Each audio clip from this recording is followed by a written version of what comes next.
사실 저희 회사 차트가 잘 맞습니다. 저희를 좀 모방을 해가지고 다른 업체들 몇 군데가 계속 도전을 했다가 차트가 안 맞아가지고 전부 다가 이제 문을 닫은 케이스들이 많이 있습니다.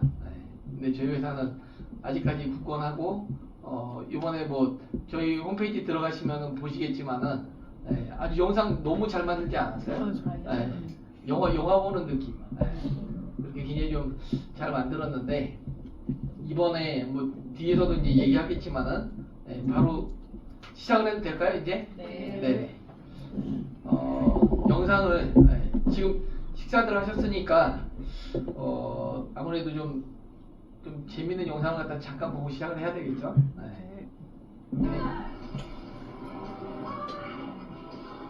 영상이 안 나와요. 저만 보고 있었군요. 죄송합니다. 잠깐만요. 그러면 이거를 다시 또 닫고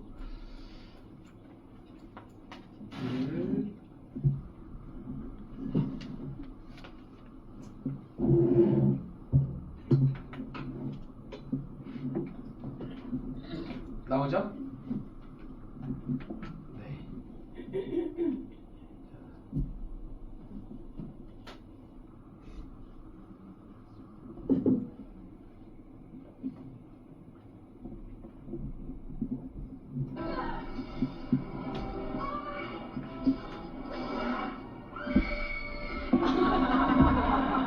강아지가 리액션이 아주 좋습니다.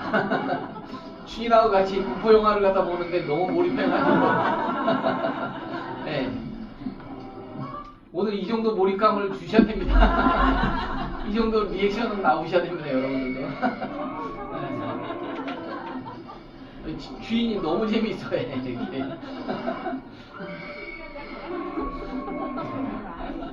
이 정도 리액션은 여러분들도 보여주셔야 돼요. 네.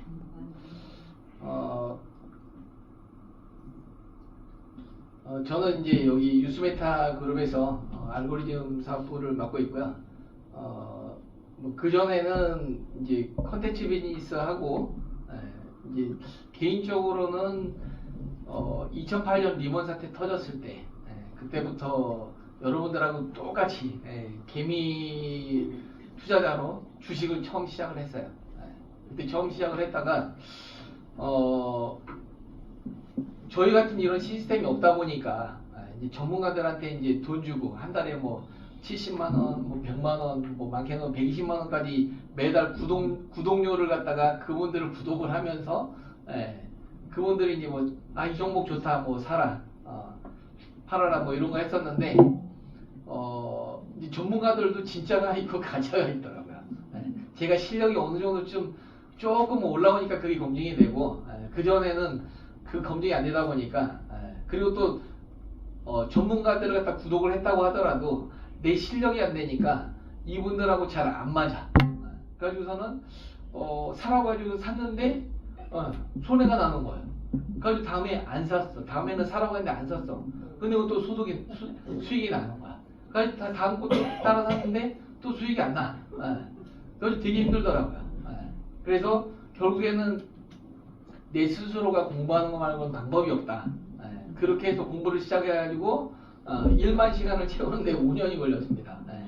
5년 걸릴 동안에 어떻게 됐을까요? 구독료도 까먹고 제 돈도 다 까먹고 남은 거는 5년 정도쯤 지나고 나니까 실력은 남았는데 돈이 없어. 돈이 하나도 없는 거예요. 그래가지고 굉장히 좀 많이 고생을 했는데 여기 계신 분들은 저희 회사 차트를 갖다 구독만 하시면 되니까 그리고 이제 차트를 갖다가 그런 경우가 있을 거야. 좀 전에 말씀드렸던 것처럼 어떨 때는 희한하게 내가 들어가면은 안 맞고 또 내가 또 안 들어가면 또 뭐 추세 나면서 또 잘 맞고 그런 경험이 있으실 거예요. 그거는 그렇기 때문에 지금 계속해서 여러분들이 하루에 뭐 10번이든 20번이든 꾸준하게 계속해서 나는 이걸 갖다가 1년 6개월이면 6개월 1년이면 1년 동안 계속해서 시도를 해보겠다 라는 마음을 갖다 갖고 계속 꾸준히 시행을 하셔야 돼요. 아시겠죠? 그렇게 하시면은 이제 이 매매는 매매를 하시다 보면 여러분들이 나도 모르던 나의 그 심리, 나도 모르던 나의 모습하고 만나게 되실 거예요. 직면하시게 되는 건데 그전에는 사실 뭐 나에 대해서도 여러분들 뭐 만날 일이 별로 없어요. 뭐 큰 뭐 이 정말 차트의 세계는 적나라하게 만나게 됩니다. 나라는 사람에 대해서 적나라하게 만나시게 될 거예요. 그러면서 나에 대해서 알게 되시고 어떤 부분들이 미흡한지 그런 부분들을 갖다가 매매일지를 갖다 작성을 통해 가지고 아무리 매매 잘 하시더라도 매매일지를 갖다 작성 안 하시면 안 돼요. 매매일지는 반드시 작성하셔야 됩니다. 아시겠죠? 네. 어쨌든 그렇게 개미로 시작을 해가지고 일반 시간을 다 채우고 나다 보니까 이제 그 다음부터는 어느 정도 실력은 이제 쌓였는데 돈이 안 쌓였다. 그래서 이제 돈을 갖다가 이제 쌓기 위해서 시간이 또 많이 걸렸죠. 근데 여러분들은 그런 시행착오가 없으실 테니까 굉장히 좀 좋은 기회이실 것 같아요. 뭐 빠르게 적응하시는 분 같은 경우는 뭐 바로 시작하자마자 뭐 한 달 이내에서부터 바로 수익 나시는 분들도 계셔요. 근데 그런 분들이 나중에 한 3개월에서 한 6개월 정도쯤 되면 반드시 슬럼프도 오게 되고 잘 안 맞는 때도 오게 된다. 그때에도 꾸준히 하시게 되면은 잠깐 여기 앞으로 돌아가서 그 영상을 한번 또 보고 가야 되겠네. 요 영상을 갖다가 반드시 보셔야 됩니다.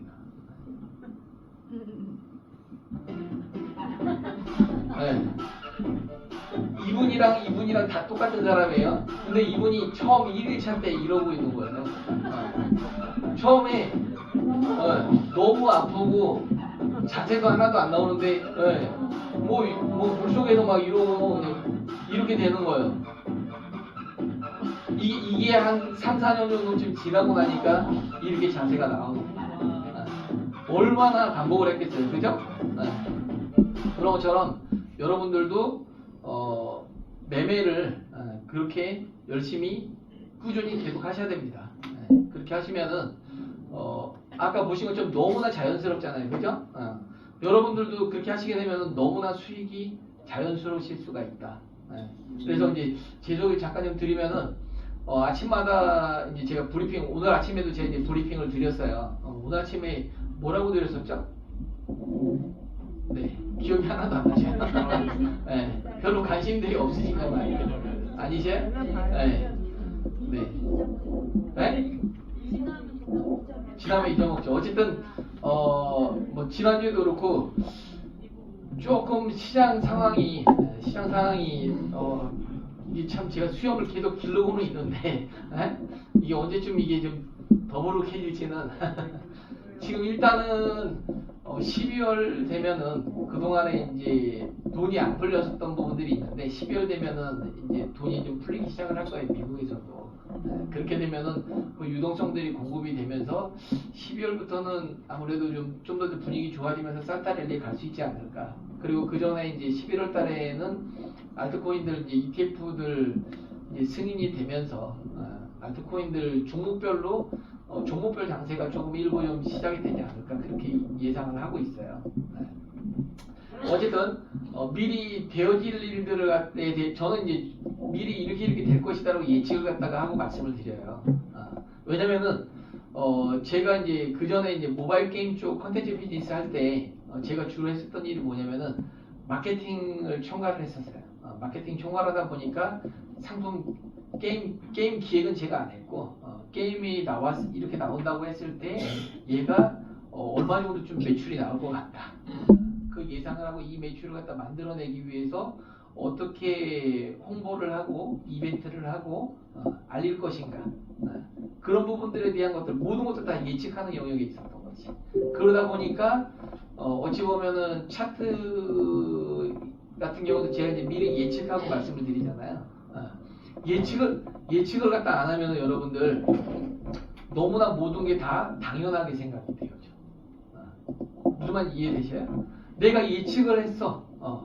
예를 들면 이거는 이제 이게 이형 노하우인데 왜 이형 노하우냐면은 저희가 그때 컨텐츠 비즈니스 할 때 모셨던 대표님이 옛날 완샷 018이라고 아시나요? 네. 한솔 엠닷컴 모르세요? 알아요.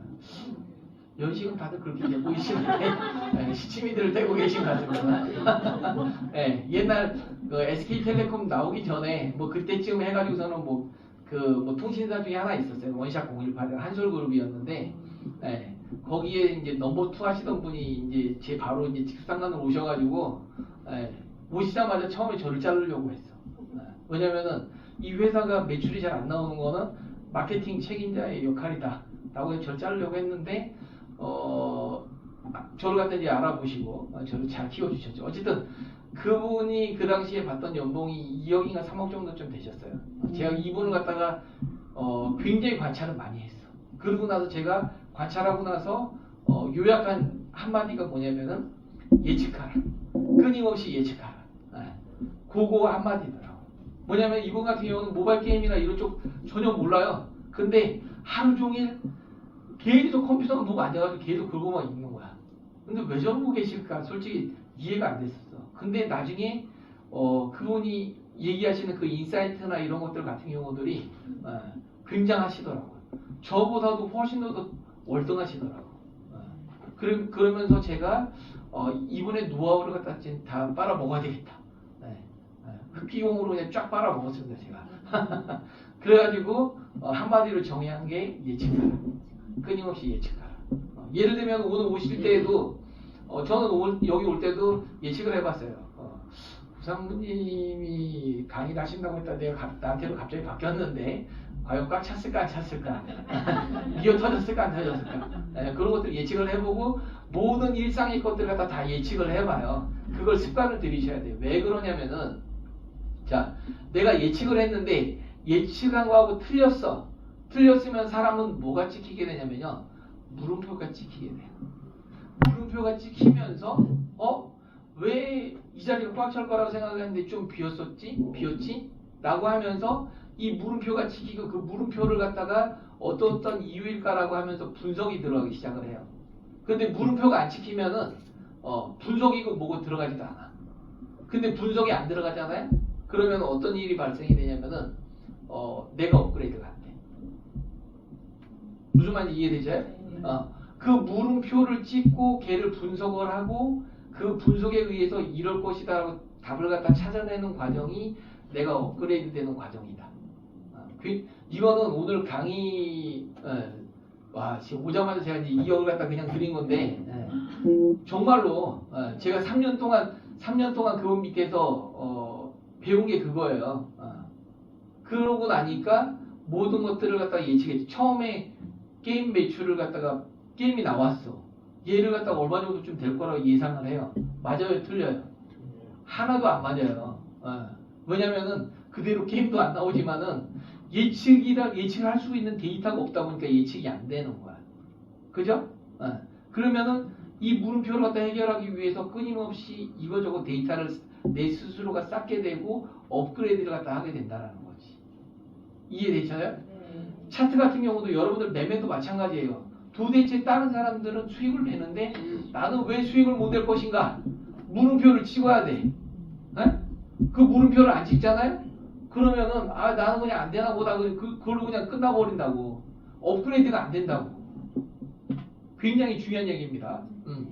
똑같은 일을 하는데 어떤 사람은 돈을 벌고 어떤 사람은 돈을 못 벌어. 그러면은 못 버시는 분은 반드시 이 예측을 갖다가 하셔야 되는 거예요. 내가 왜 어떤 부분이 도대체 안 된 것인가 이 물음표를 갖다 반드시 찍어야 되는 거야. 이 물음표를 갖다 해결하는 과정에서 여러분들이 업그레이드가 되고 여러분들이 돈을 벌 수 있다라는 거예요. 자, 그래서 저도 항상 이제 미래가 어떻게 될 것이다고 예측을 해서 미리 선제적으로 말씀을 드려요. 제 스타일이.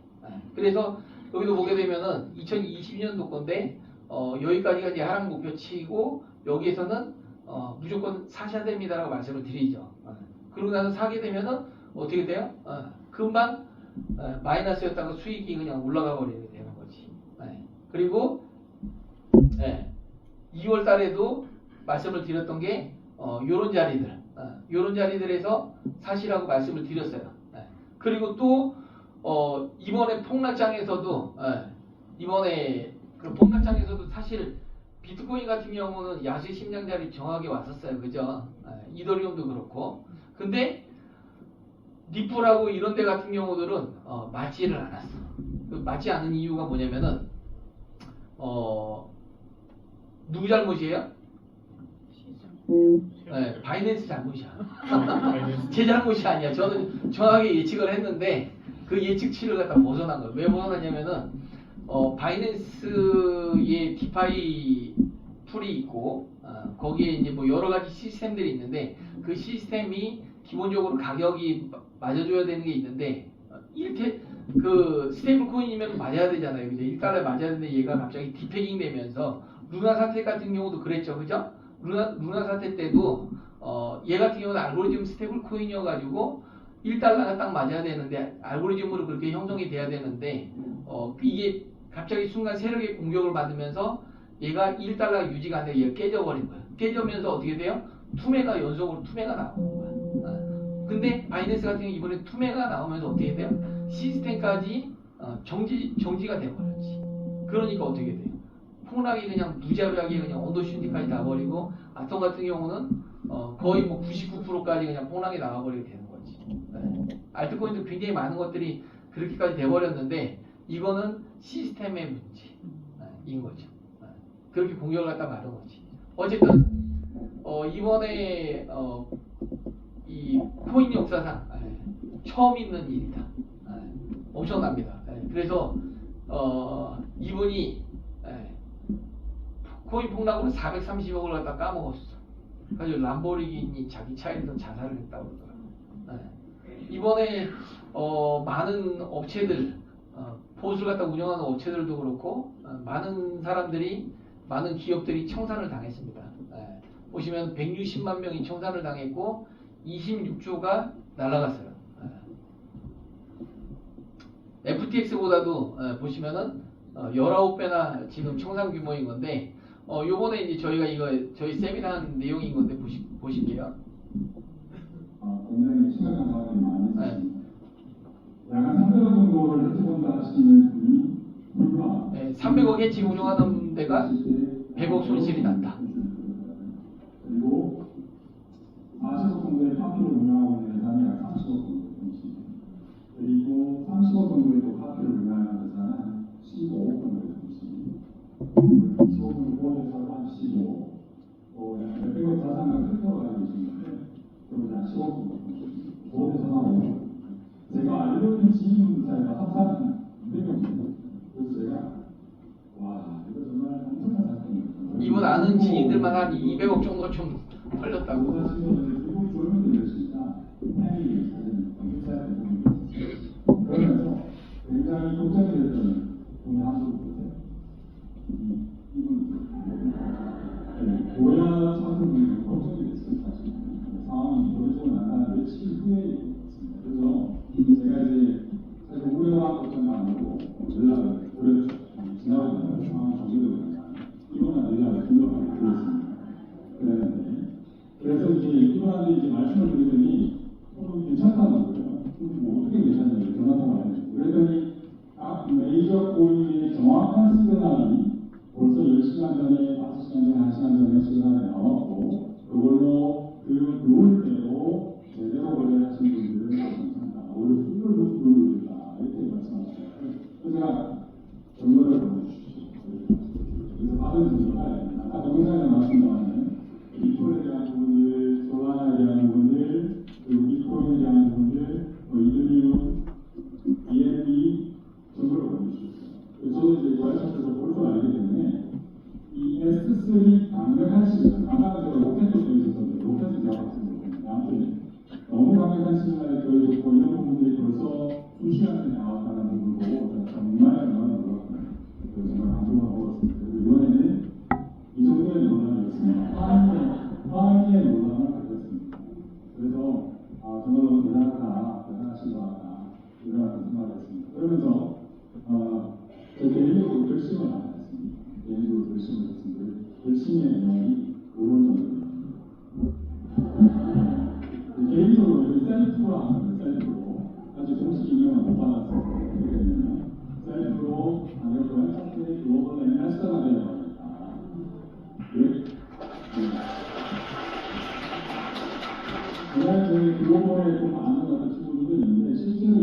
정도의 이번 폭망 사태에 이 정도의 정교하게 생각할 수 있는 벌어보지 못했습니다. 그래서 이 홍보대사가 첫 활동하는 활동 무대가 12월 3일이었습니다.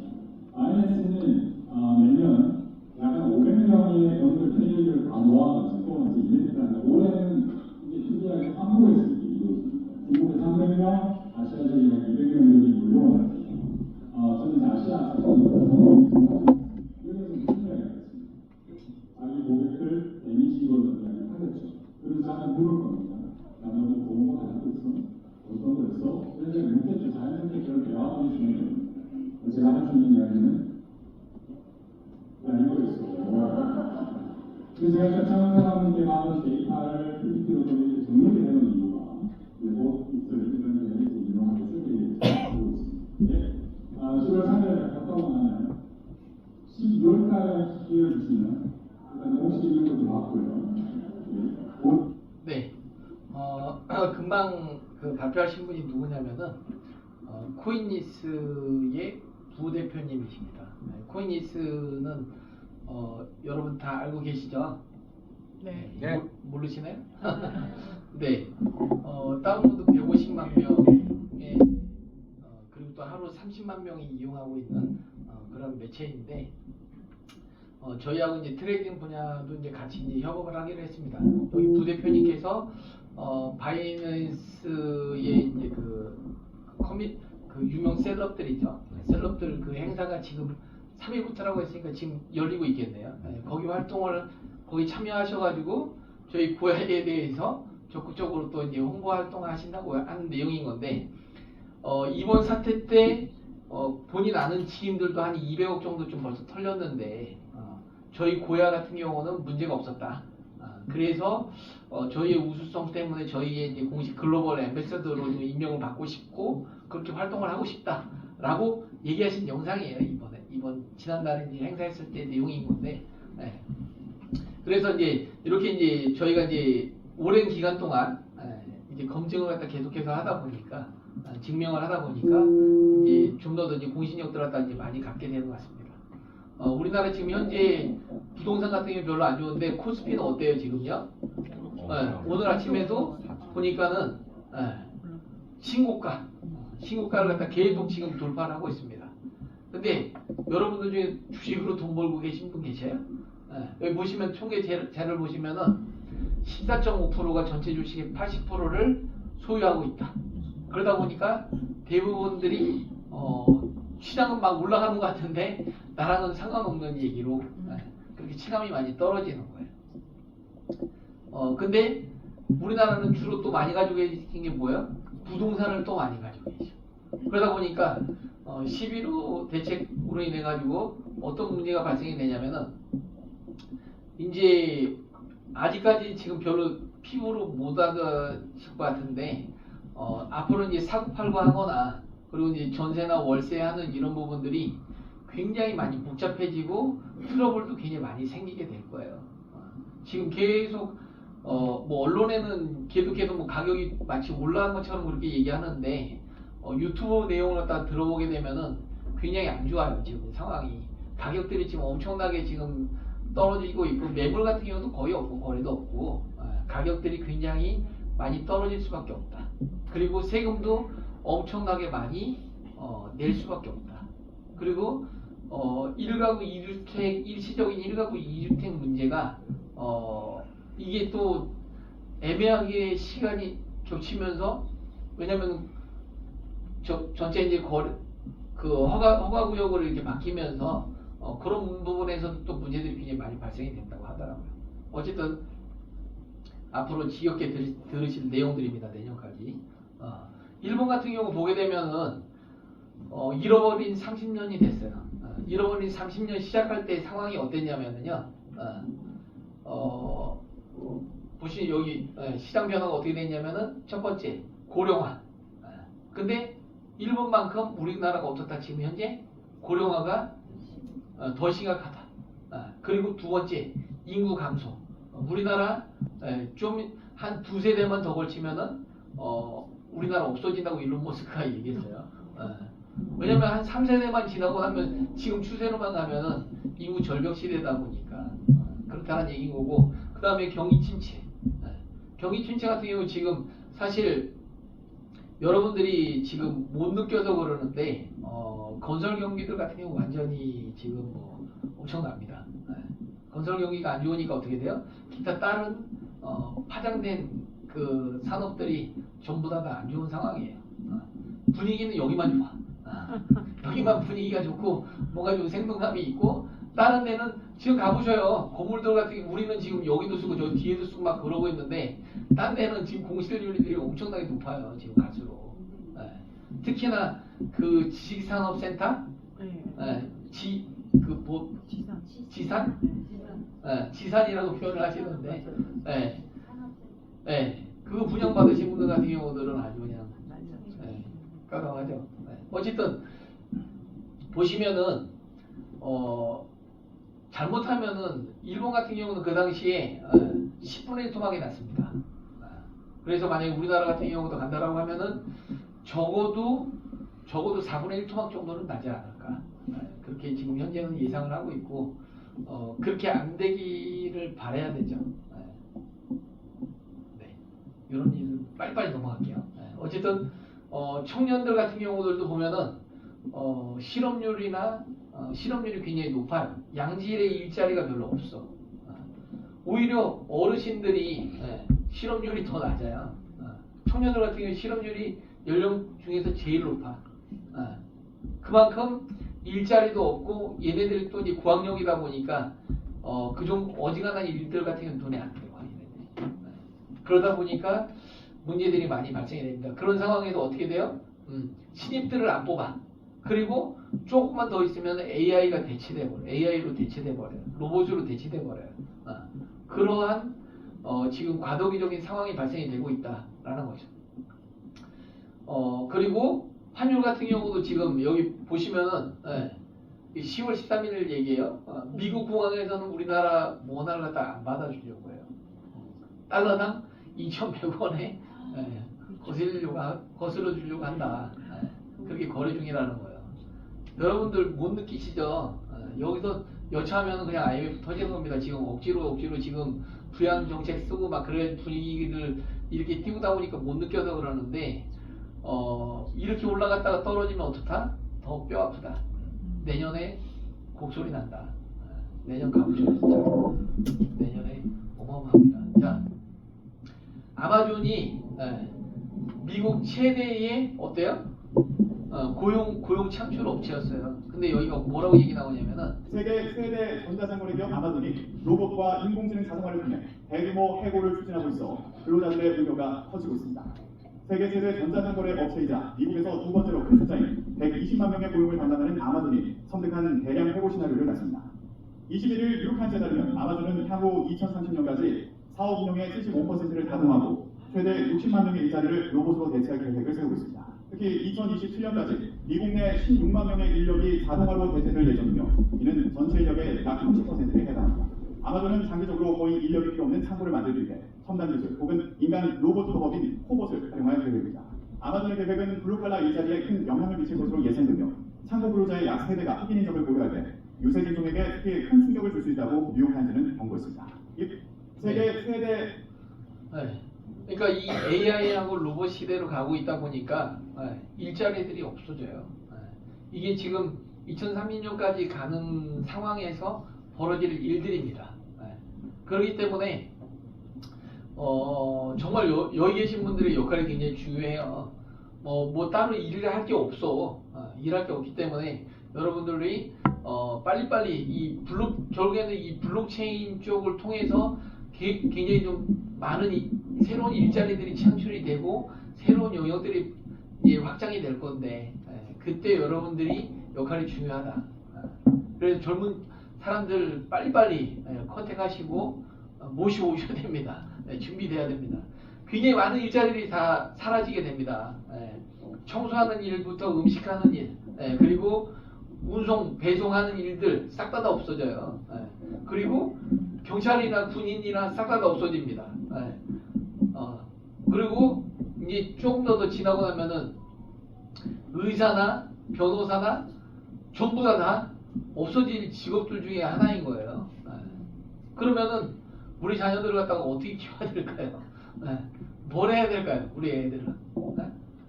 그래서 사실은 저는 저희 애들 이제 애가 셋인데 막내가 이제 대학생이 막내 둘째하고 막내가 지금 대학생이거든요. 얘네들한테도 얘네가 대학교 나오고 난 다음에 사회 진출하는데 적어도 한 5년에서 10년은 걸릴 거잖아요. 대학 다닐 필요 없다라고 얘기를 했어요. 왜냐면 대학교 교수님들도 이런 내용 여러분한테 안 가르쳐 드려요. 애들도 이런 내용을 못 배워. 여러분들이 오히려 더 빨리 배우고 있어. 대학 강의하는 게 뭐 비하하는 건 아니고 영상 뜨고 계시나요? 네? 예, 영상 뜨고 있어요. 네, 그럼 얘기 안 하겠습니다. 어쨌든 대학 교수님들이 이런 저희 현장을 갖다가 더 현장보다 늦어. 그러다 보니까 여러분들이 저 내용도 다 알고 있는 내용인데 그분들은 마치 여러분들이 못 알아들을까 봐 그렇게 얘기하시는데 여러분들이 다 알고 있는 내용이 벌써 많이 들었던 내용들이야. 이미 벌써 그렇게 앞서가고 있다는 거죠. 근데 대학만 더 늦어요, 오히려. 어쨌든 중요한 거는 얘네들이 도대체 대학에 나와가지고서는 어떤 일자리를 다 찾을 것인가, 어떤 일을 할 것인가, 정말 엄청납니다. 이 영상도 한번 잠깐 좀 또 볼게요. 요것도 좀 영상 준비한 게 있는데 뭐냐면은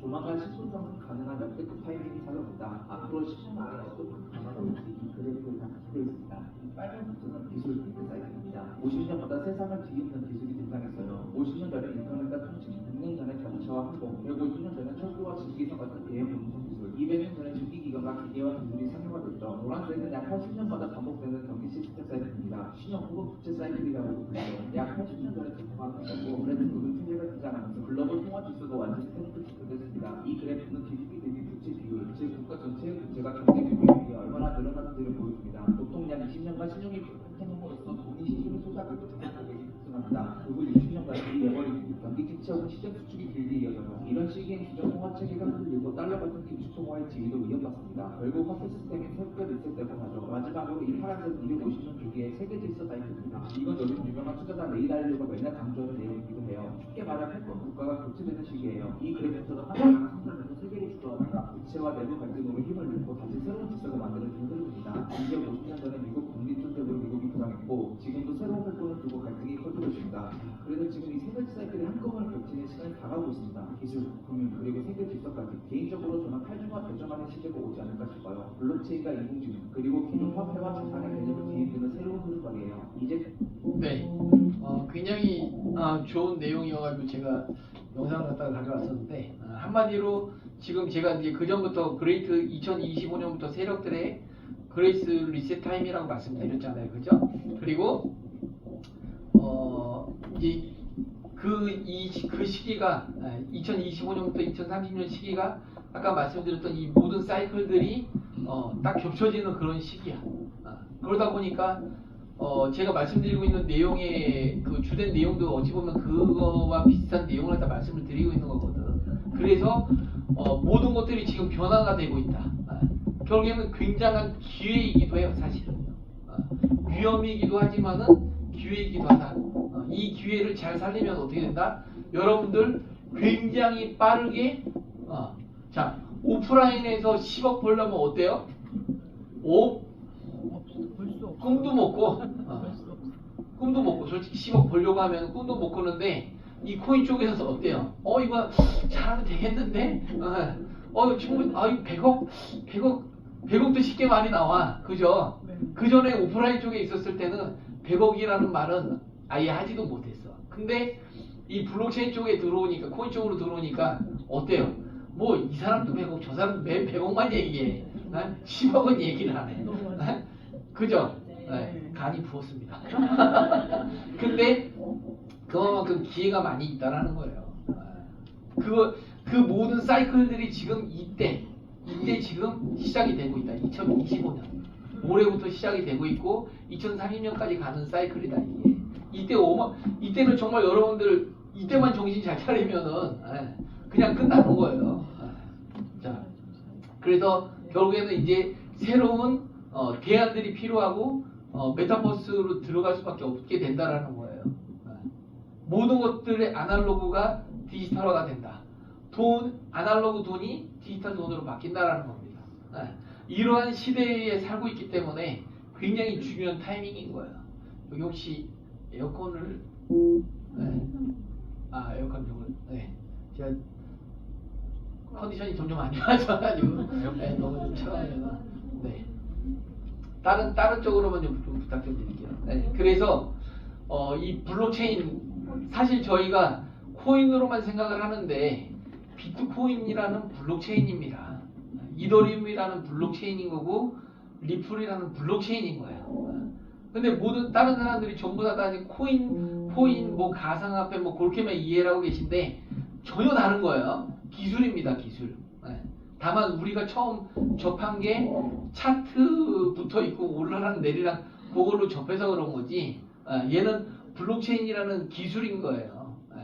자, 이 4차 산업혁명 시대가 왔는데 로봇이 조립하고 드론이 배송하고 AI가 판단하는 그런 시대로 갈 수밖에 없다. 가고 있다. 라는 얘기인 거예요. 그래서 신뢰할 수 있는 코드로 대체되는 그런 시대가 온다라는 겁니다. 자, 미국에서 국가 전략 자산으로 비트코인을 채택을 했어요. 오늘 아침에도 제가 트럼프가 뭐라고 얘기하는지 제가 다시 코멘트 해드렸었죠. 기사에 나온 거. 국가 반드시 미국이 중국한테 뒤처지면 안 된다. 이쪽 산업으로 무조건 하고 치고 나가야 된다. 그러면 왜 전략자산으로 채택을 했느냐? 전략자산이 도대체 뭔데? 전략자산이라고 하게 되면은 핵무기, 핵잠수함, 그 다음에 핵폭격기 이런 것들이 전략자산이거든요. 근데 비트코인이 과연 그러한 전략자산인가? 그러한 전략자산이라는 거예요. 엄청 중요하다라는 거예요. 왜? 앞으로는 이 탈중앙화 기술이 향후 AI나 보안이나 인증이나 전자정부나 방산기술이나 이런 쪽으로 이 블록체인이 확장이 된다라는 거예요. 그렇기 때문에 당연히 이 기술을 갖다 확보를 하고 있어야 된다는 거죠. 그리고 어떻게 돼요? 새로운 생태계가 만들어지고 산업이 만들어진다는 거죠. 그렇기 때문에 얘를 갖다 기득권을 갖다 뺏기면 안 되는 거예요. 자, 여러분들 지금 KYC 인증하잖아요. 그죠? 디지털 신원 인증으로 가고 있는 거거든. 지금 저희 그동안에는 여러분들 신원 인증할 때 어떻게 돼? 오프라인으로 했잖아요. 얘가 이제 디지털로 바뀐다는 거예요. KYC를 통해서 나중에 거기서 이제 블록체인으로 이제 넘어가는 거지. 그렇기 때문에 어떻게 돼요? 자, 이 코인 같은 경우는 어떻게 돼? 여러분들 지갑이 곧 누군 건지 모르지만 지갑이 곧 사람인 거야. 어찌 보면. 그죠? 지갑 하나가 그냥 그 사람을 그 인격체를 갖다 그 자산을 갖다가 이야기하고 있는 거거든. 근데 얘가 단점이 뭐다? 누구 건지 몰라도 얘가 어디로 갔고 어떻게 된다는 이동 경로가 싹 다 파악이 가능하다. 그죠? 근데 그런 것들 꼬리표를 갖다가 파악을 못하게끔 하게 하는 게 뭐다? 영지식 증명 방식. 그래서 어떻게 됐어요? 캄보디아 사태가 터지고 캄보디아 같은 경우 어떻게 돼?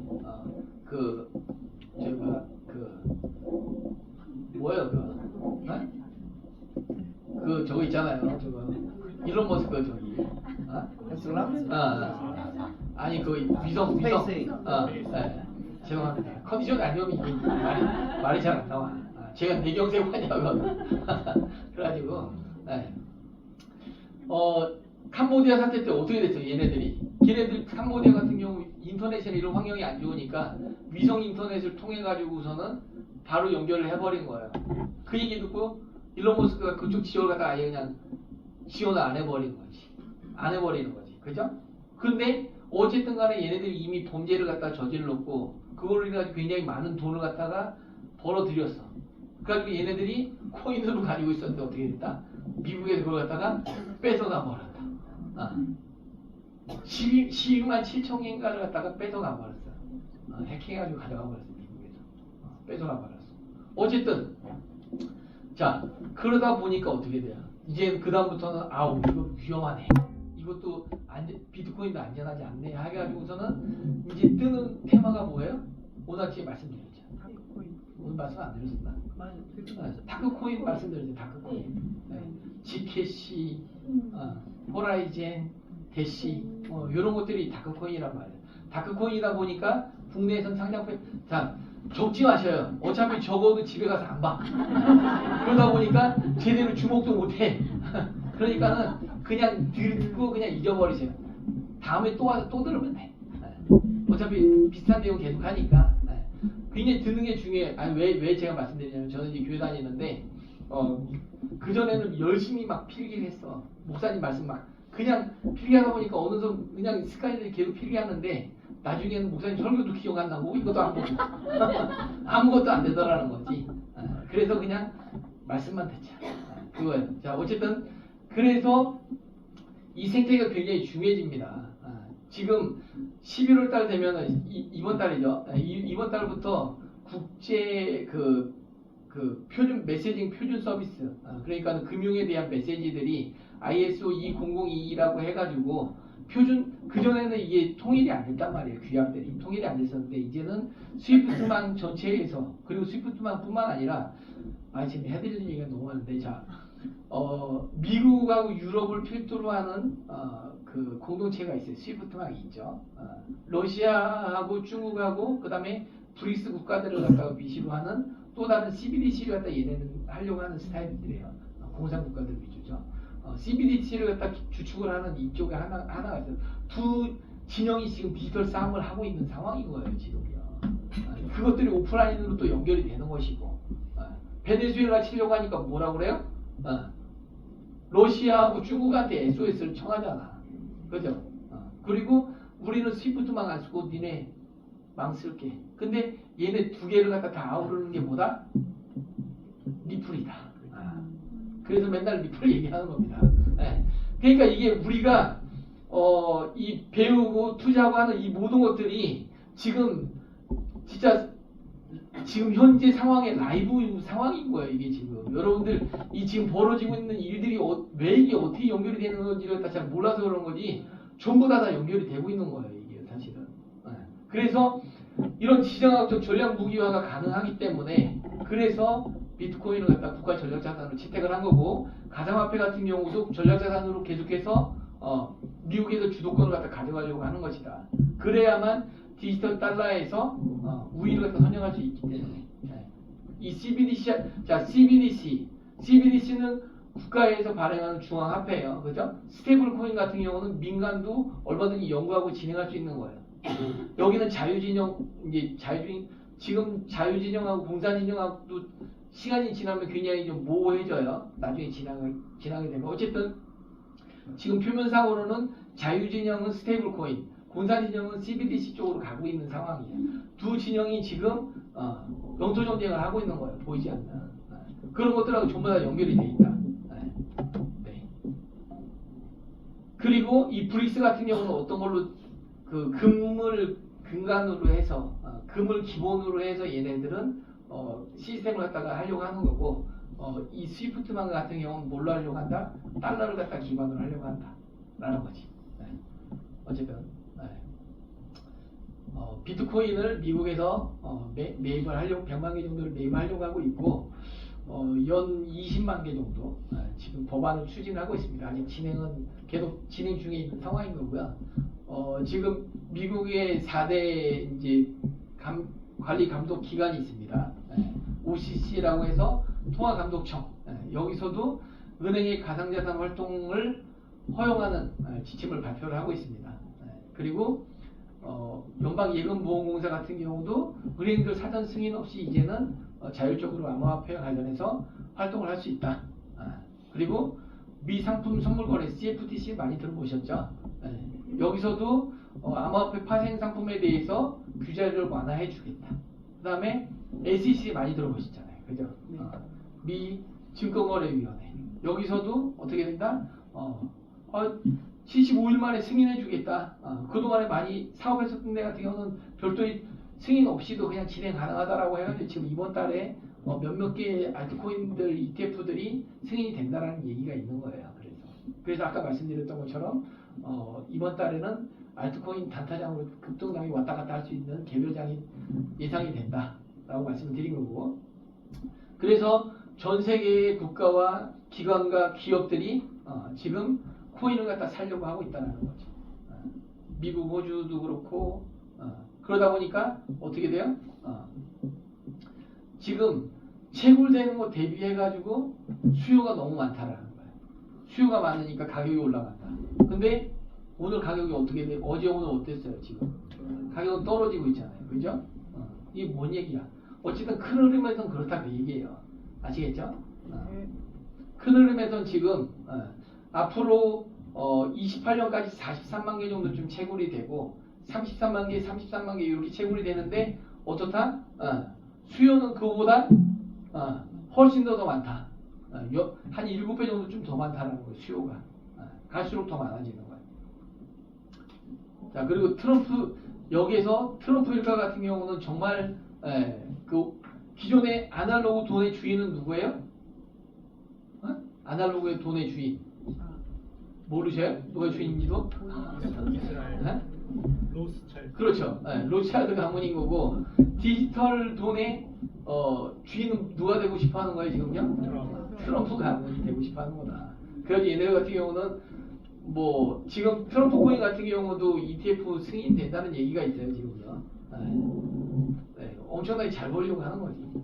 그래서 월드 리버 파이낸스 같은 경우에서도 스테이블 코인도 발행해 놨고 상장돼 있고, 그 다음에 채굴 사업도 하고 직접 트레이딩도 하고 디파이 서비스도 하고 정말 많은 서비스들을 갖다가 진심으로 하고 있습니다.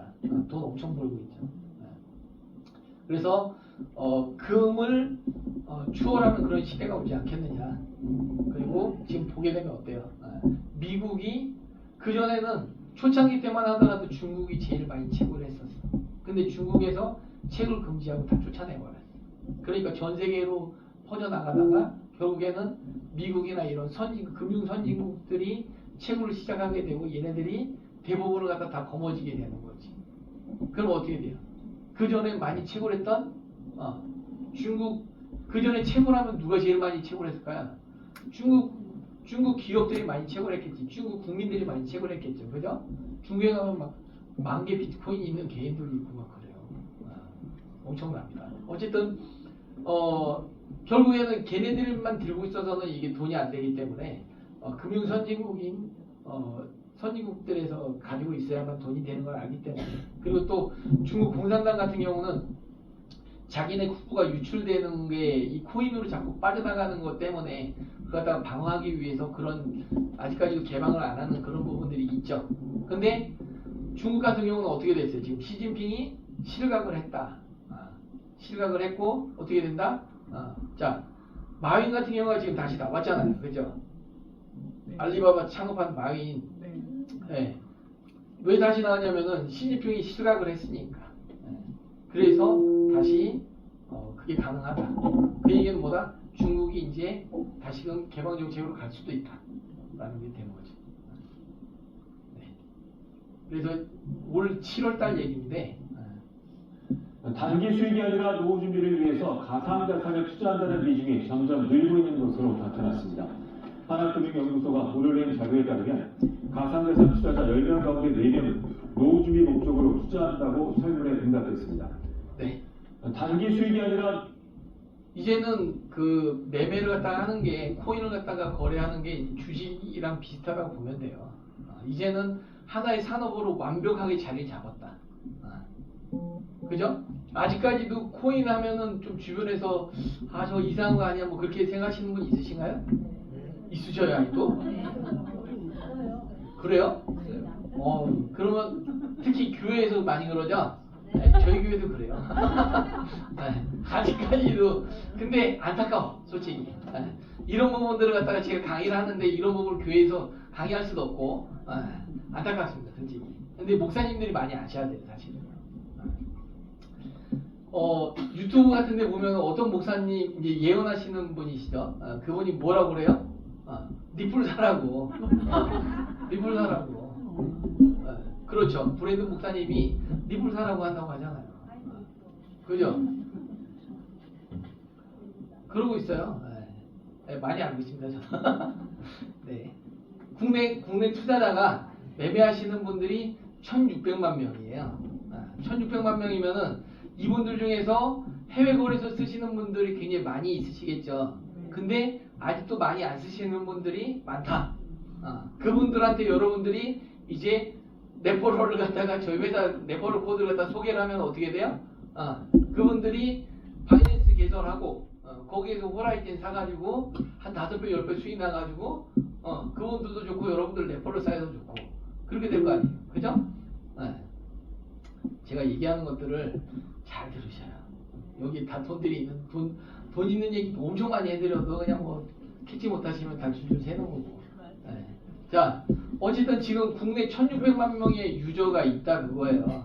더 많아질 거예요. 그죠? 그분들한테 여러분들이 알리시게 되면 저희 회사에서는 어떤 걸 준비했냐면은 국내 거래소 같은 경우는 수수료를 갖다 안 줘. 수수료를 갖다 우리한테 나눠주지 않아.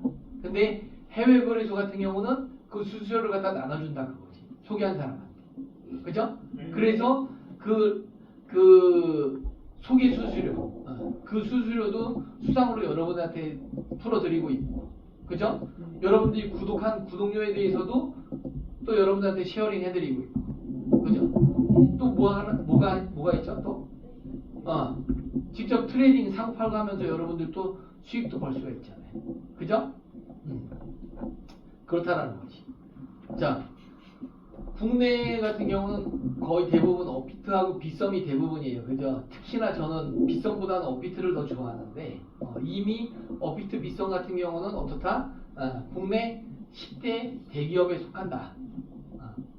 자, 지금 보시면 카카오 업비트 같은 경우가 1조 2천억 정도쯤 돼요. 수수료 여러분들 샀다 팔았다는 그 수수료 있잖아요. 그 수수료로 벌어들이는 돈이 1조 2천억이 되니까요. 1조 2천억이면 어느 정도냐면은요, 카카오 3천억 4천억밖에 안 돼. 네이버 1조 5천억이야. 네이버하고 거의 맞먹는다는 얘기인 거지. 이번에 네이버하고 업비트하고 합병하잖아요. 그죠?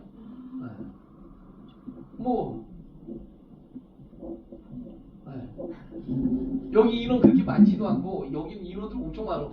LG 에너지 솔루션 같은 경우 인원 엄청나게 많아요. 직원들이. 그런데 거기에 맞먹는 지금 이 수익원이 뭐다? 여러분들이 샀다 팔았다는 그 수수료로 그렇게 벌어들인다 그 얘기예요. 이 수수료 비즈니스가 이게 여러분들 엄청난 거예요. 그래서 여러분들 그 사업권을 여러분들한테 드린다라는 거지 지금 회사에서는. 엄청난 겁니다. 자, 업비트가 비트코인을 갖다가 16,700개를 갖다가 가지고 있어요. 16,750개. 강남 부동산도 엄청나게 사고 있는데, 빌딩들 사고 있는데, 16,750개면 어느 정도냐면요. 자, 국가 보유 현황이에요. 미국 같은 경우는 지금 20만 7천 개에서 갑자기 40만 개가 좀 넘어가겠지. 왜 이번에 40만 개가 아니라 한 33만 개 정도쯤 되겠네요. 근데 이번에 앞선 것까지 포함해가지고. 그리고 어때요? 17,500개면은 둘, 넷, 다섯. 북한이 지금 5등인데 북한보다 더 많은 거예요. 북한 이것도 어디서 난 거야 이거? 바이빗 해킹 해가지고 박근혜 모장 지금 국가급이다. 업비트가 가지고 있는 게 엄청난 거죠. 근데 그 정도쯤 되는 그걸 갖다가 누가 만들어준 거다? 여기 있는 사람들이 샀다 팔았다 해가지고 만들어준 거다. 수수료 비즈니스가 이게 엄청난 거라니까 여러분들. 그래서 레퍼럴 회사에서 드리는 그 추천 레퍼럴 해가지고 바이낸스나 이렇게 하면 소개하면 드리잖아요. 그리고 이번에 새로 발표한 게 뭐예요? 우리 회원 아니더라도 어쨌든 여러분들이 소개해가지고 그분들이 바이낸스 해외 거래소를 이용하게 되면은 그 레퍼럴이 어떻게 된다? 여러분들한테도 올라오고 그분 셀퍼럴 같은 경우 어떻게 된다? 쌓인다. 그 쌓인 걸로 어떻게 돼요? 구독할 수 있다. 그렇게 되는 거지. 그죠? 네. 자, 그리고 이제는 그동안에 개인만 이용했었는데 이제 법인들도 가능하다. 그리고 이제 앞으로는 은행에서 이제 코인들 보관하는 서비스도 할 거고 상황에 따라서는 이자도 주지 않을까요? 그죠? 그렇게 왜냐면은 은행들이 이 코인 관련한 비즈니스 안 하면은 은행들 다 망해요 이제는. 왜냐면은 은행들 요즘에 은행 이자 몇 프로 줘요? 1.2%. 네? 1.2%. 1점 몇 프로 줘요? 네. 여러분들 1점 몇 프로 어떻게 좀 양이 차시나요? 1년에? 아니 정말 깨어 계신 분들은 보셔요. 자, 은행에서 1억 대출 받으면 요즘 대출 이자가 얼마예요? 대출 받으면 개인마다 다르겠지만 얼마예요? 네? 5에서 10%. 네. 연 5에서 10%예요. 근데 그걸 갖다가 빌려다가 디파이 상품에다 코인 쪽 디파이 상품에다 집어넣으면은 월 몇 프로 줘요? 네? 월 2%, 3% 뭐 그렇게 줘요. 월. 물론 위험하긴 하지. 해킹 당하면 또 통째로 날아가 버리는 그런 것도 있는데 어쨌든 이 이 코인 쪽의 디파이 쪽 생각하면은 연으로 따지면 뭐 여기서 퍼다가 이쪽에다 날리기만 해도 정말 그것만 해도 엄청납니다. 그 이유만 하더라도 어쨌든 그렇게 지금 확대되고 있다라는 거죠. 자, 그래서 블록체인이 가속화되는 시대 그리고 트레이딩이 폭발적으로 성장하는 그런 시대에 여러분들이 이제 앞으로 점점 더 가속화되고 그런 시대에 살게 될 건데 지금 저희 회사가 지금 한 달 4조 거래량을 달성했었죠. 몇 달 전에 달성했었는데 그걸로 인해 가지고 레퍼럴 수익 같은 경우도 3천만 원? 일주일에 3천만 원. 최고로 받은 게. 그죠? 여기 주인공이 있습니다. 여기 옆에. 그래서 그렇게 돈을 버시면 된다. 자, 로또 번호 미리 알면 어떻게 돼요, 여러분들? 사야 되죠. 근데 저는 로또를 참고로 안 하고 있습니다. 왜냐면은 로또 번호를 어떻게 알아요, 이거를? 모르잖아. 그죠? 근데 상승 하락을 갖다 미리 알 수 있다면 어떻게 한다? 해야 되죠. 그래서 저희 고야 차트를 믿고 고야 차트를 구독하셔가지고 사타 파르타 하시게 되면은 저희 차트를 갖다가 아시는 분하고 모르시는 분의 차이는 뭐냐면요. 아시는 분들 같은 경우는 S 시그널 때 팔고 L 시그널 때 산다라는 거지. 자, 그렇게만 해도 어떻게 되냐면요. 자, 일반 사람들 자 예를 들게요. 만약에 이제 이해하기 쉽게 1,000만 원어치 리플을 갖다가 1,000원에 10,000개 샀어. 1,000원이라고 가정하고. 자, 이렇게 됐는데 10% 하락하게 되면 900원으로 하락하게 되면 어떻게 돼요? 마이너스 10%. 이게 다시 10% 더하면 800원으로 떨어졌어. 그러면 마이너스 20%. 얘가 다시 1,000원으로 회복했어. 그럼 그냥 본전이라는 거지. 이분은. 근데 고야 시그널 보고서는 손절하고 또 다시 더 내려왔었을 때 롱 시그널 떠가지고 사면은 어떻게 되는 거야? 개수가 늘어나게 된 거다. 그래서 맨날 개수 늘리기 말씀드리는 게 바로 저 메커니즘을 말씀드리는 겁니다. 자, EX에서 성공할 수밖에 없는 이유는 우리는 코인 개수를 늘릴 뿐인데 시대가 가격을 폭발적으로 올려줍니다. 자, 저는 사실은 투자의 기준과 원칙은 뭐냐면요. 절대 빚내서 하지 말라고 말씀드려요. 근데 제가 작년에 빚을 냈어. 1억을 대출을 받았어. 왜 대출을 받았냐면은 자, 고모님들 말씀하시죠. 꿈은 뭐다? 많은 얘기를 하셨죠. 꿈은 미래를 앞당겨보는 기술이라고 저는 옛날에 들었어요. 뭐 많은 얘기들 중에서 꿈을 앞당겨보는 기술인데 저는 또 뭐예요? 미래를 보는 눈이 있잖아 또. 그래가지고 제 미래에 있는 돈을 갖다 제가 대출은 뭐다? 미래 돈을 앞당겨오는 기술이거든. 그래가지고 미래를 보는 눈으로 저 미래 제 돈이 있어. 그 미래 있는 돈을 갖다 이쪽으로 앞당겨 왔어. 대출로. 그래가지고 어떻게 했어요? 1억으로 리플을 샀지. 그래가지고 그랬더니 어떻게 됐어요? 그냥 시내가 가격을 갖다 폭발시켜줘가지고 700원, 800원대 샀는데 얘가 5배에서 7배가 올라가 버린 거지. 그죠? 그렇게 된다라는 거예요. 여러분들 개수만 늘렸을 뿐인데 가격이 시대가 폭발적으로 올려준다. 자, 여러분들 리플 가격 올라갈 것 같아요? 안 올라갈 것 같아요? 안 올라가면 어떡하시려고. 그죠? 근데 들어보니까 어떻게 같아요? 올라갈 것 같아요? 네. 폭발할 것 같죠. 폭발할 것 같아요. 저도 폭발할 것 같다 기대하고 아직까지 안 팔고 있습니다. 네. 자, 이분이 굉장히 같은 분인데 뭐라고 얘기했냐면 지금 가지고 있는 것은 중요하지 않다. 어떻게 움직이느냐가 중요하다라고 이야기를 했습니다. 그리고 또 운명이 아니라 당신의 선택이 미래를 결정한다. 그리고 그 선택은 오늘부터 바꿀 수 있다. 굉장히 좋은 말 아니에요? 사업하시는 여러분한테 도움이 되시라고 제가 중간에 껴넣습니다. 리플 같은 경우는 이제는 은행이에요. 은행. 자, 비트코인이 은행 계좌 떴다고 연준에 직접 계좌 개설했다는 얘기 들어보셨어요? 이더리움이 그런 활동했다는 얘기 들어보셨어요? 아니요. 코인 중에서 어떠한 코인도 이런 일을 갖다가 하는 게 없어요.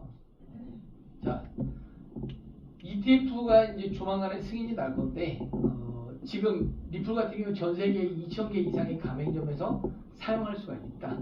스타벅스에서 쓸 수 있고 주유할 수도 있고 전기차 구매도 가능하고 맥도날드에서 쓸 수 있다.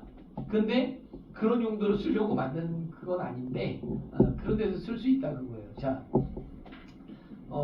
금융기관이 일본 같은 경우는 이미 사용을 하고 있어요. 금융기관 80% 이상이 리플을 결제 솔루션 같은 사용하고 있다는 거지. 그리고 이게 굉장히 중요합니다. 자, 리플 같은 경우 이제 멀티 자산 금융 플랫폼으로 업그레이드 되고 있는 상황이에요. 뭔 얘기냐면은 지금 최근에 히든 노드한테 인수를 해놓고 여기 갖다 이제 리플 프라임으로 이름을 바꿨어요. 그럼 여기가 뭐 하는 회사냐면은 여기 보시면은 기관 투자자들의 그 거래, 결제, 외환, 파생, 귀금속 등을 갖다가 종합적으로 서비스하는 데가 히든 노드거든요. 여기를 통해 가지고 어떻게 돼요? 하여튼 이 채권 시장이나 뭐 이런 파생 시장이 있어요. 그런 시장을 갖다가 지금 준비를 하고 있다라는 거지. 이거는 금융 플랫폼으로 바뀌었기 때문에 어느 코인에도 그런 일을 갖다 하는 데가 없어. 그렇기 때문에 제가 미래를 보는 눈을 가지고 미래의 돈을 땡겨서 여기다 투자했다. 아시겠어요? 네.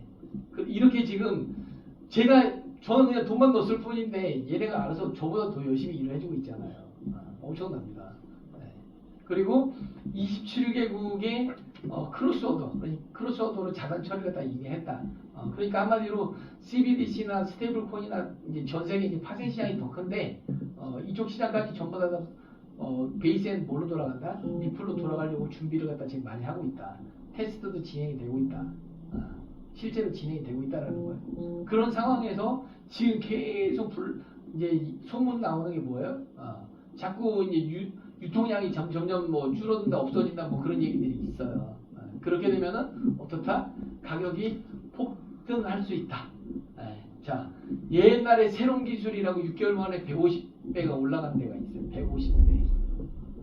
150배면 얼마예요? 1억이 얼마가 되는 거예요? 150억 되는 거예요. 그죠? 거기 이 회사의 미국 회사가 다이얼패드라는 건데 이 다이얼패드의 2000년도에 CEO가 브래드 가링하우스예요. 빵형이었어요. 이분이 지금 리플의 CEO다. 저분이 나스닥에 상장시켜가지고 150배 튀기지 어떻게 알아? 그죠? 엄청납니다. 자, 이 단일화폐 등장이 되는데 지금 각국의 스테이블 코인들이 막 나와요. 스테이블 코인들이 막 나오는데 아르헨티나 스테이블 코인 여러분들 쓰실 마음이 있으셔요?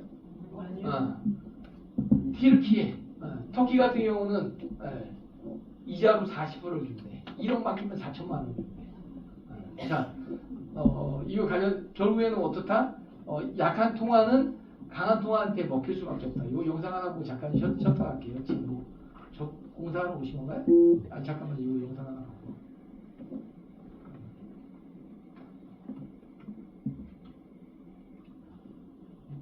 제가 자꾸 말만 하면은 재미없을 것 같아요. 여러분들 영상 자꾸 게임 보여주고. 방송을 진행 중이다. 스트리머에게 파격적인 제안이 들어옵니다.